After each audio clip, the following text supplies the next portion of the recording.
This is the Ottoman Empire, the most powerful nation on earth, with borders spanning across the Mediterranean and into the New World. This is the same nation, just 60 hours of playtime earlier. Before I get into what happened during those 60 hours, I want to thank Paradox Interactive for giving me early access and sponsoring this video. Before we get into the gameplay, I'll explain the starting position of the Ottomans. In 1337, Anatolia is ruled by different beyliks. The Ottomans are one of the strongest and primed for rapid conquest. In the game, there's a situation that allows them to get casus belli on neighboring beyliks in exchange for money or stability. With CBs being hard to come by, we're in a unique position to expand quickly. They also have many unique events giving them bonuses, 3 cabinet slots compared to the 2 of a regular nation, and powerful unique government reforms. That's about it, let's get into the gameplay.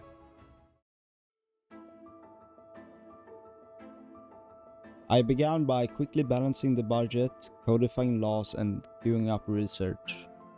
After a few months, I was pleasantly surprised by a random event the Ottomans can get. Another beylik agreed to become my vassal. As if it couldn't get any better, I got the same event shortly after, vassalizing the Germanids, which had 4 vassals of their own. I was amazed by how lucky I was, until I realized that the 4 vassals always break free through a scripted event. Nevertheless, I could conquer them by force.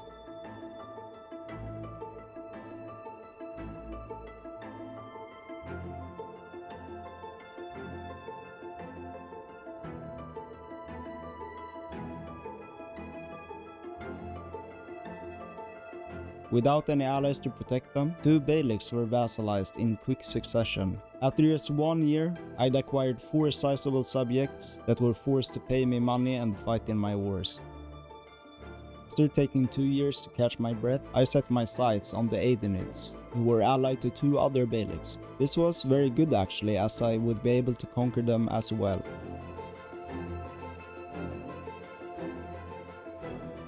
After piecing out their allies, another beylik had somehow joined the war against me, meaning I could acquire yet another subject.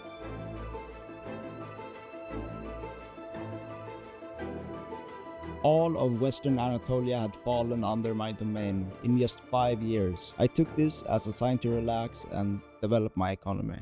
But that was interrupted by an unmissable opportunity. Just as the Age of Renaissance began, the Byzantine Empire erupted in a civil war. They would be distracted and weak. I had no other choice but to declare war. I focused my whole army on besieging Constantinople, while my vassals occupied everything else. 4 years later, the siege was still ongoing, and news of the Black Death's beginning arrived. It took a few more months until the city finally fell, after which several provinces were acquired, along with the Black Death. In just a couple of months, the disease spread throughout my nation. 400,000 people died, and my economy suffered. Although I wasn't hit nearly as hard as other nations. I built hospitals in all major cities, and had 7 subjects supporting my income. Being relatively unharmed, I decided to go to war, now when everyone else was collapsing. Crimea was added to the vassal swarm, and Byzantium was defeated once again. This made all my neighbors very angry, so they formed a coalition against me, promising to defend each other if I attacked one of them. Being severely overextended, I really needed to relax and integrate what I'd already conquered, but I feared that the coalition would only get bigger. I decided to take a risk and attack them. With the help of my subjects, the invasion went smoothly until my ruler died in a hunting accident. A regency was established until the heir came of age. Not long after, we were able to peace out members of the coalition, getting money, war reparations, and even more territory.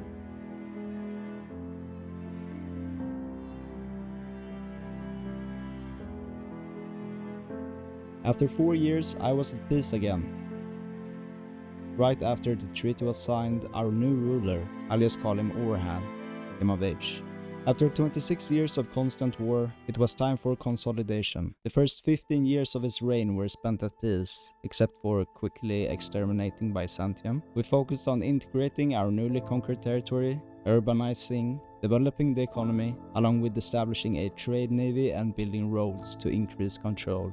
With a comfortable foundation to expand even further, Oran became ambitious. Being the 63rd greatest power wasn't acceptable. It was time to conquer more of the Balkans. The parliament approved claims on Serbia, which were allied to Bulgaria and Wallachia. I lost some of the footage here, so we're skipping forward quite a bit, but just go with it. They put up little resistance against my vassal swarm.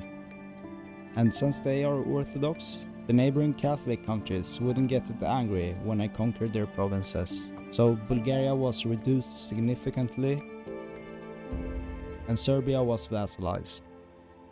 Wallachia got off with a warning for now. Just one war wasn't enough for Orhan. This was only the beginning. He turned his attention back to Anatolia. The levies were called again and 3 more subjects were acquired.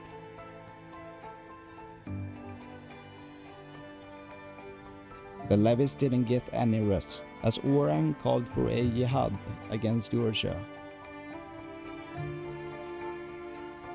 They stood no chance against our armies. This time I took more than half of Wallachia, Trebizond lost their Anatolian territories, and Georgia's Black Sea coast became mine. Although everything was going great, I began noticing an issue. Some subjects would occasionally become disloyal, since the combined strength of all my subjects were more than my own. A disloyal subject won't join any wars, and since our success had relied on our vassal swarm, this could become a problem. Moving on, Orhan declared war on Albania and Bulgaria, vassalizing both of them. Despite the issue of not being able to support so many vassals, we didn't have much of a choice, since we couldn't propagate control very far. To that end, since Orhan was old and couldn't find the energy to go to war anymore, he instead focused on increasing the control of the territory we owned directly. But before he could make significant progress, he passed away at the age of 75. Having ruled for 59 years, he had progressed our nation from being the 87th greatest power to the 9th. His 40-year-old son, Ibrahim, ascended the throne. For the first 3 years, he continued his father's efforts to improve our economic base. Additionally, he ordered the annexation of 2 Beylik vassals. When our truce with Georgia ran out, we declared war and sent our professional army to take care of them. We got completely destroyed, since we only had a small amount of subpar units. The incompetence of our professional soldiers were putting the survival of the empire in the hands of our peasants and vassals. Ibrahim was determined to bring an end to this. He imagined having a standing army, bigger and more powerful than every other nation combined. For now, our levies and vassals brought an end to the war, fully annexing Wallachia and vassalizing Georgia. The military campaign continued by forcing a personal union on 2 large eastern nations, after which Ibrahim returned to Constantinople to work on his goal.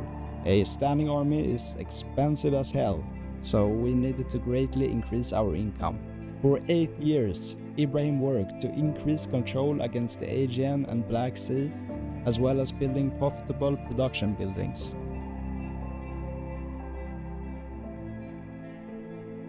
When the Age of Discovery began, we used the increased income to begin exploring west. In 1442, Ibrahim knew that he didn't have much time left. He therefore began recruitment of our first proper standing army. He also greatly invested in recruitment buildings, giving us tons of manpower to reinforce the armies. 3 years later, and thousands of ducats invested, we had 2 elite armies. These were really expensive, and therefore our monthly profit had suffered greatly. To see their strength, Ibrahim declared a claimed throne war on Tunis. Our best army was sent to take Malta, which they did. But then 18,000 Tunisian soldiers arrived. Their navy was superior and we could do nothing but watch as they wiped out all 3,800 of our soldiers. Seeing half his life work get wiped out in an instant caused Ibrahim immense grief, and less than 1 year later he fell down a set of stairs to his death. His advisors assured us that it was best this way. Orhan III ascended the throne. Our empire was experiencing major financial issues and losing the war. He had to turn this around. Our levies took care of those who'd landed and had eventually killed enough enemies for Tunis to give in. They joined our union, putting an end to the war. With our finances returned to normal, Orhan invested thousands into continuing his father's ambition. But to our surprise, his reign was cut short when he died while leading the navy. After his two predecessors had invested many thousands into building a standing army, Ibrahim II was adamant on making use of it. He petitioned the parliament for a claim on the Mamluk Sultanate of Egypt, our biggest contender in the east. Just after completing the recruitment for our two armies, he declared war. Their army was capable. Huge battles ensued.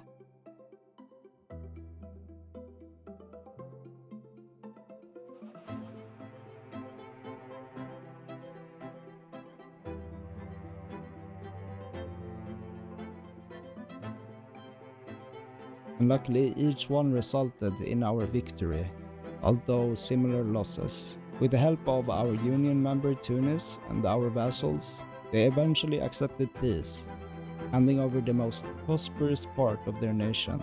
We then quickly seized Cyprus, and after overseeing a large-scale expansion of our food production,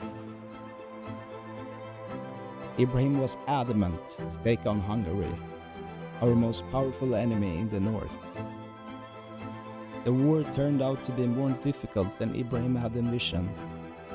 It took 7 long years for Hungary to accept peace, in which they would give up a small amount of territory and convert to Islam. A few years of peace followed, during which our biggest vassal in Anatolia was annexed. This brought forward the classical era of the Sultanate of the Ottomans. The drums of conquest sound triumphant, and the banners of the Sultanate of the Ottomans now stretch across continents. From the ashes of Byzantium, through the humbled beyliks of Anatolia, and into the shattered strongholds of Christianity, the might of our armies has reshaped the world. Sultan Ibrahim II now stands as the undisputed ruler of these vast lands, the defender of Islam, and the guardian of the most sacred cities of our faith.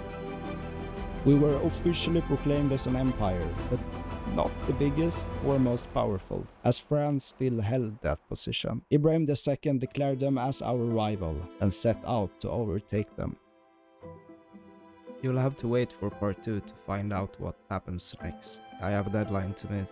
If you're interested in getting Europa Universalis 5, you can use the link in the description. I would really recommend it. It's a great game. Thank you again to Paradox. And thank you for watching. I love you. Goodbye. And before ending the video, I want to thank my YouTube members. Why are you? I haven't made a video in like 6 months, but okay. Thank you to Maccabius, Claudio Lopez, Soviet Doge, Super Terra, Erik Liesenstein, Ryan, Amop, Aim or Amme, TMQR, Aurora Dawn XXX, M. Peshersk, Jason, Rywan Yonkor, Eltavon, and Whohead27.